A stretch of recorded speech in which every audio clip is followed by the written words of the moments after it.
This call is now being recorded. Thank you very much for calling. Would you state your name again, ma'am?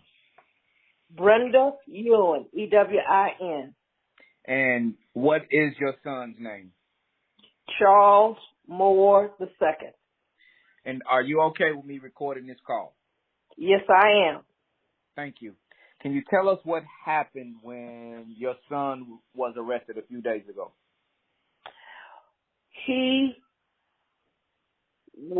We called to have him, we wanted him committed to MTMI, which is the Mid-Tennessee Mental Health Institute. They refused to commit him. We were left with the only option because he was having a schizophrenic episode. He had become a danger to himself and to others and had threatened us. We were left with the only option after exhausting all other options. The only option was to have him arrested to keep him from harming himself and others. And who made that decision to have him arrested? We called mental health. Okay. You called mental health co-op? Crisis and co-op. And we were told that the only thing really we could do was to have him arrested. And we reluctantly called 911 and had him arrested because the only place for him to be safe would be in jail. So wow. He wouldn't harm others or himself. So can you tell us about your frustration? Well, my frustration is I have a son who has been diagnosed with paranoid schizophrenia. He's been diagnosed since April of 1999. He has been a client of the mental health co-op. He has been committed before, but he's also been refused commitments when he's had these episodes, schizophrenic episodes. There is a criteria that they use. And here we are, his family, seeing him in these episodes. And we get frustrated. We follow all their advice. I see. And we follow everything they tell us to do. And what we want is for him to get some help. But when he needs help and he doesn't qualify according to them for help from them, what are we to do? It's not right that the only thing that we can do is get him arrested. I mean, that's not right.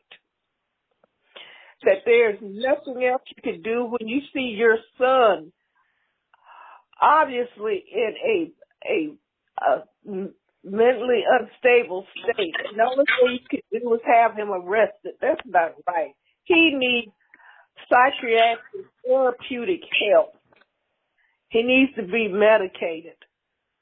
And the only thing you can do is have him see the police, handcuff him and take him away in a police car to jail. Take him to jail so he can be safe. And I sit there and watch his baby sister, who is an RN herself, cry as she sees her brother, who loves her, and she loves him, crying because she sees him handcuffed. That's not right. That's not right. No, it's not right. And do you feel like it's criminalizing mental health? Yes, it is. It is criminalizing mental health. And mental health is not a crime. It's an illness, not a crime. No wonder people are afraid when they have, or families are afraid when they have someone with mental illness. Now, there is one thing I do have to say. The East Precinct, which is where we live there, there's one thing I have to say. I'm not afraid to call them because they have always treated my son with respect. They even call periodically to ask me, how's Charles doing? They have never approached him with guns drawn or anything. They've always, even when he's been, this last time, he was calling them everything but a child of God, and he was violent. They never pulled a gun on him. But that's because we make them aware of what his problem is, and they have treated him, the police from East Precinct have treated him with calmness and kindness. Now, I do want to say that about them.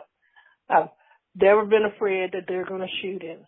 You know, okay, so I want to do say that about the police at East Precinct, yeah. Do you know who the captain is at the East Precinct is? No, I don't know who that is, but they are aware of Charles and they are aware of his problems, so they've never come to our house with guns drawn as many times as they've come to our house for him.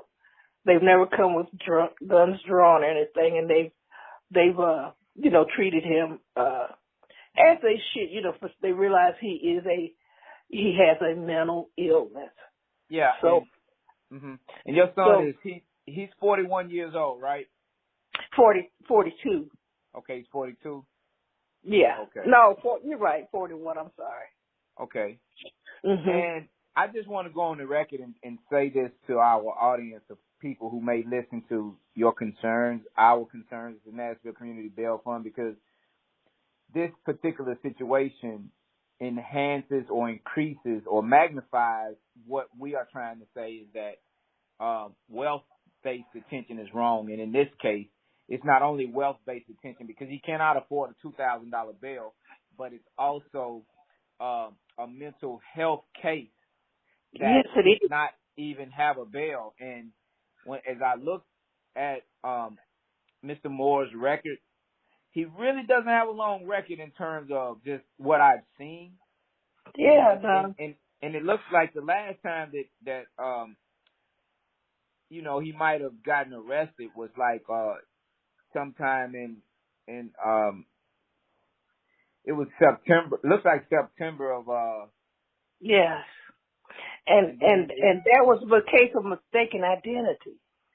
I gave them the name of the person that actually did that crime, and because several of his friends came to me and said, and they won't go to court because the guy that actually did the crime is a gang member, and they're afraid to testify against him because he's known to carry a gun. But they came to me and told me that this person committed that crime and said it wasn't Chuck.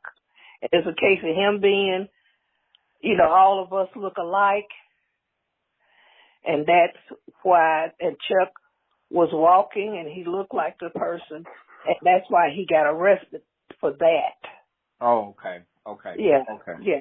Mm-hmm. Okay. Well, I just want to go on the record also to say that as I stated to you, I forwarded your concerns to the mental health director who's over the Davidson County Metro Jails, who is also over mental health co-op Metro okay. Center. And I received an email just as we were actually talking that she is looking into your son's case.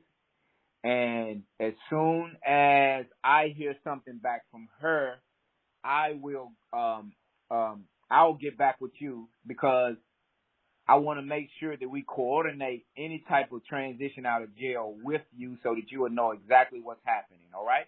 Yes. Well, now, my son that's my son that's at home, and because like I said, I'm isolating in Clarksville right now for my my health, so that I won't get the coronavirus. But my son that's at home and my husband, who's his stepfather, they're afraid to let him in the house because during this last episode, he did threaten them. So now when he's medicated, he is I call him my angel child. But when he's in these episodes, he's not himself. And he needs he needs to be committed. He needs medication. He needs therapy. And the last time he was committed for 6 weeks. He had therapy and everything, and when he came out, he was medically compliant for 2 years, and he was a viable member of society for 2 years. So see, he was the mental health cooperator. He did everything they asked him to do and stuff. So when he is in the system and treated right, he is a viable member of society. That's why I wanted him committed, at least for 6 weeks this time. But they, as violent as he was this time, he didn't fit the criteria. So what's the criteria? Tell me what's the criteria. My son was there threatening people. He was having hallucinations. That's what Skyline told the guy at the psychiatrist from MTMI. That's what they told him, and that still wasn't enough to get him committed. So what does he have to do? Kill somebody? Hurt somebody? I don't understand. I'm just trying to get my son some help. I understand, ma'am. And we are going to do everything within our power at the Nashville Community Bail Fund to address your concerns and to facilitate this process of getting your son some help and to maintain communication with you, because this is something that needs to be on the radar of Nashville officials who are in charge of whether it's jails, courts, mental health. I mean, we need everybody to be involved in this, and this is a sad case, ma'am, and I'm very sorry that this had to happen because it shouldn't be happening. It just shouldn't be happening. There's nothing else I can say. It shouldn't be happening. I agree with you. It shouldn't be happening. It should not. Yes, it shouldn't be happening. That's right. So I'm going to stay in communication with you, and I'm going to keep you informed and let you know what's happening in this case. And I appreciate you sharing your story with us. Maybe we can get this out to a lot of people, and they maybe better kind of understand some of the concerns and the dangerous situations that people are in, and they're not really getting the help that they need. Yes, because if it had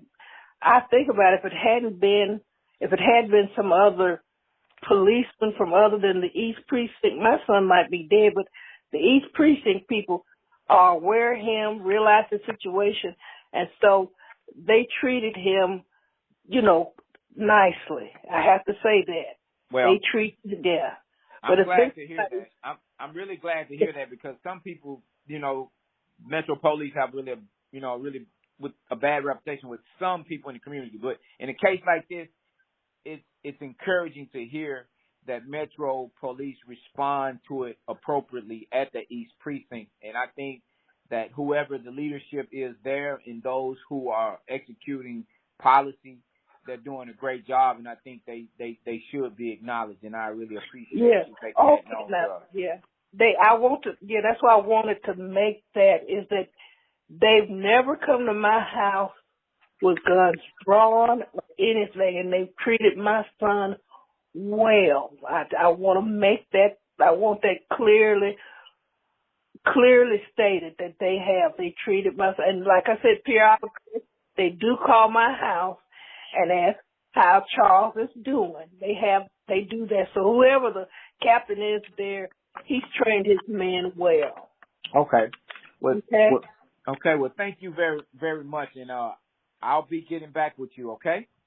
Okay, well, thank you, Mr. Buford. I appreciate your help. You're the only one so far that's helped me, and that's why when I have some extra money, I try to try to donate.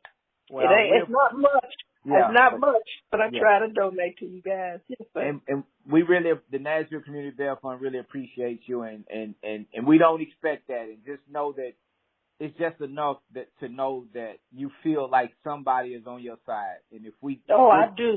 I do. Okay. Do. All right. Okay. All right. You take care of yourself. All right. Okay.